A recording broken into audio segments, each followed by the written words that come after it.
هل يستوي الذين يعلمون والذين لا يعلمون. السلام علیکم ورحمۃ اللہ وبرکاتہ. الحمد للہ رب العالمین الرحمن الرحیم مالک یوم الدین. اشهد ان لا الہ الا اللہ وحدہ لا شریک لہ واشهد ان محمدا عبدہ ورسولہ. اما بعد فقد جاء في الحديث عن ابي هريرة رضي الله تعالى عنه انه قال قلت يا رسول الله من اسد الناس شفاعتك يوم القيامة فقال لقد ظننت يا ابا هريرة ان لا يسألني عن هذا الحديث احد اول منك لما رأيت من حرصك على الحديث. أسعد الناس بشفاعة يوم القيامة من قال لا إله إلا الله خالصا من قبل نفسي. معزز سامعین اور پردہ نشین اسلامی خواتین، فرسٹ درس میں آپ کے سامنے اصحاب صفہ کا اجمالی تعارف پیش کیا گیا تھا. آج کے درس میں اصحاب صفہ کے اس عظیم اور درخشندہ شخصیت کا تذکرہ کیا جائے گا جس کو دنیا ابو ہریرہ رضی اللہ عنہ کے نام سے جانتی ہے. آپ کی کنیت ایسی مشہور ہوئی کہ اصل نام چھپ کر رہ گیا. اصحاب سیر نے آپ کے نام کے بارے میں مختلف اقوال ذکر کیے ہیں. علامہ ذہبی نے عبد الرحمن بن صخر الدوسی نام کو سب سے زیادہ راجح کہا ہے. ہشام بن کلبی کے مطابق سلسلہ نسب کچھ یوں ہے: عمیر بن عامر بن ذی الشراء بن طریف بن غیاث بن حنیہ بن سعد بن ثعلبہ بن سلیم بن فہم بن غنم بن دوس. اصل خاندانی نام عبد الشمس تھا. اسلام کے بعد آپ صلی اللہ علیہ وسلم نے عمیر رکھ دیا تھا اور کنیت کی وجہ خود بیان کرتے ہیں کہ میں نے ایک بلی پال رکھی تھی. رات میں اس کو ایک درخت کے نیچے رکھتا تھا اور صبح کو جب بکریاں چرانے جاتا تو ساتھ لے جاتا اور اس کے ساتھ کھیلتا. لوگوں نے یہ غیر معمولی دلچسپی دیکھ کر مجھے ابو ہریرہ کہنا شروع کر دیا. آپ کا تعلق قبیلے دوس سے تھا اور دوس کا قبیلہ یمن میں آباد تھا. بچپن میں باپ کا سایہ سر سے اٹھ گیا تھا، اس لیے فقر و افلاس بچپن کے ساتھی تھے. بصرہ بنت غزوان کے پاس محض روٹی کپڑے پر ملازم تھے اور خدمت یہ سپرد تھی کہ جب وہ کہیں جانے لگے تو یہ ننگے پاؤں دوڑتے ہوئے اس کی سواری کے ساتھ چلیں. اتفاق سے بعد میں یہی عورت آپ کے نکاح میں آ گئی. سن 7 ہجری میں اسلام لائے. دولت اسلام سے بہرور ہونے کے بعد فکر ہوئی کہ بوڑھی ماں کو جو ابھی زندہ تھی مشرب اسلام کرائیں. جن سے بڑی محبت تھی مگر ان کی ماں مسلسل انکار کرتی رہیں. ایک دن حسب معمول ان کو اسلام کی دعوت دی. انہوں نے شان نبوت میں ناروا الفاظ استعمال کیے. حضرت ابو ہریرہ رضی اللہ عنہ روتے ہوئے نبی کریم جناب محمد رسول اللہ صلی اللہ علیہ وسلم کی خدمت میں حاضر ہوئے اور پورے واقعے سے آگاہ کیا. آپ صلی اللہ علیہ وسلم نے ہدایت کی دعا کی. جب ابو ہریرہ رضی اللہ تعالیٰ عنہ گھر آئے تو پانی گرنے کی آواز آ رہی تھی اور ان کی والدہ غسل کر رہی تھی. غسل سے فارغ ہونے کے بعد ماں نے کلمہ شہادت کا اقرار کیا.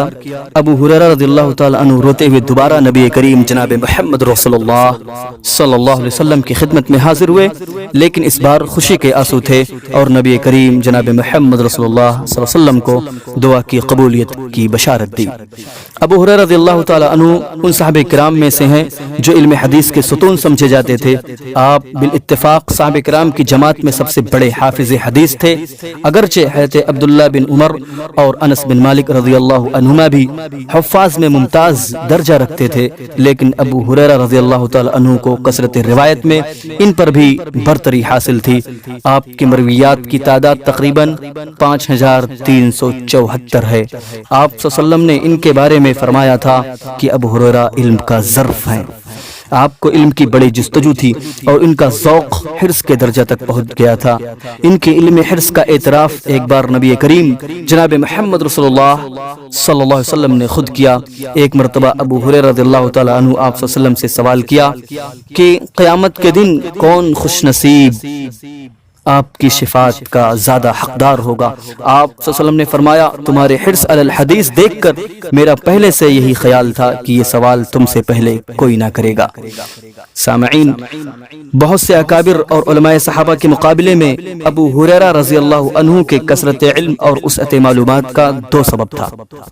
نمبر ایک، نبی کریم جناب محمد رسول اللہ صلی اللہ علیہ وسلم کی خصوصی دعا، جیسا کہ ابو ہریرہ رضی اللہ تعالیٰ عنہ خود بیان کرتے ہیں کہ ایک بار میں نے حافظے کی شکایت نبی کریم جناب محمد رسول اللہ صلی اللہ علیہ وسلم سے کی۔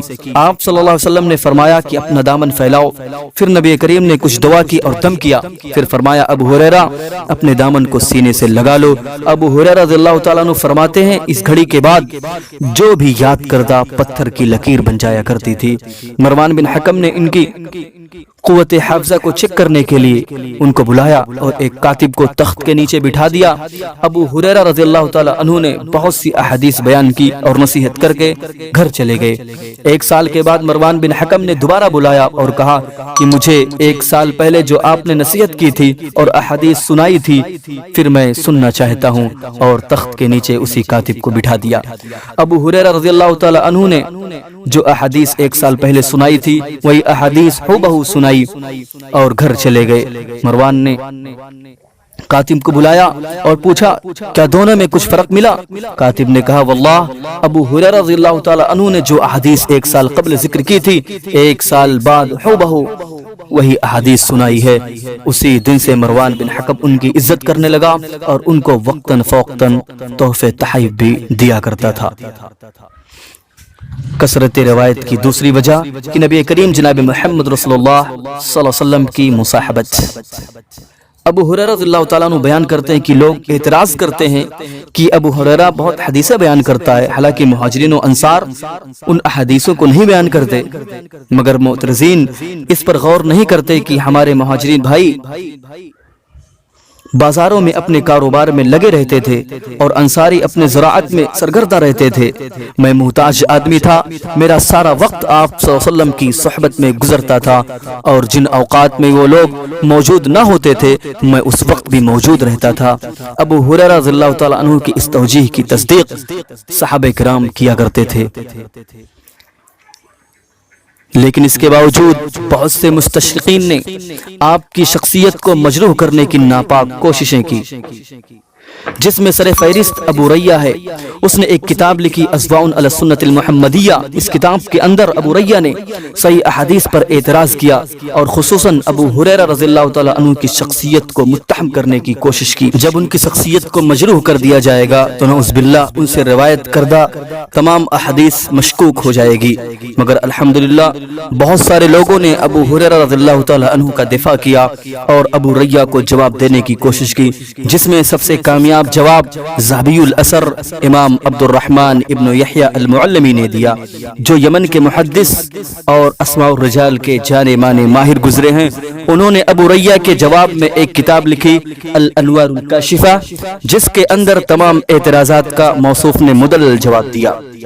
سامعین کرام، حضرت ابو ہریرہ رضی اللہ تعالی عنہ کا یہ خاص امتیاز ہے کہ رب العالمین نے آپ کو جس فیاضی سے علم کی دولت عطا فرمائی ہے، اسی فیاضی کے فیض سے آپ اس دولت کے لٹانے اور مسلمانوں کے لیے وقف عام کرنے میں فیاضی سے کام لیتے تھے۔ چلتے پھرتے اٹھتے بیٹھتے جہاں بھی مسلمان مل جاتے ان کے کانوں تک اقوال نبی صلی اللہ علیہ وسلم پہنچا دیتے۔ آپ اسلام کے بعد متعدد غزوات میں شریک ہوئے۔ ابو بکر صدیق رضی اللہ تعالی عنہ کے دور میں اپنے محبوب مشغلے یعنی حدیث کی اشاعت میں خاموشی کے ساتھ مصروف رہے۔ عمر فاروق رضی اللہ تعالی عنہ کے دور میں بحرین کے عامل مقرر کیے گئے۔ عثمان غنی رضی اللہ تعالی عنہ کا دور خلافت خاموشی سے بسر کیا۔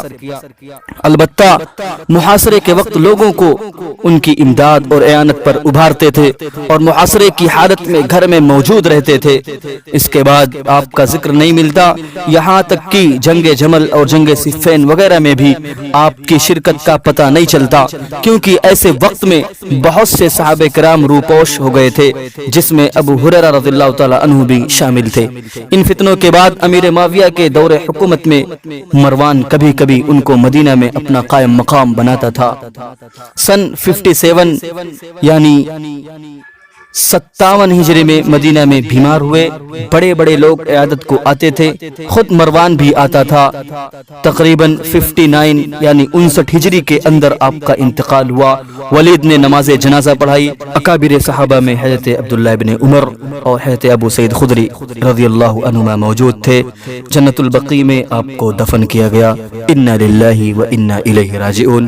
اخیر میں اللہ سے دعا ہے کہ بار الہ ہمیں نہ صرف ابو ہریرہ رضی اللہ تعالی عنہ بلکہ تمام صحابہ کرام کو ٹوٹ کر چاہنے اور ان کے جو حقوق ہم پر عائد ہوتے ہیں ان کو کما حقہ ادا کرنے کی توفیق عطا فرما.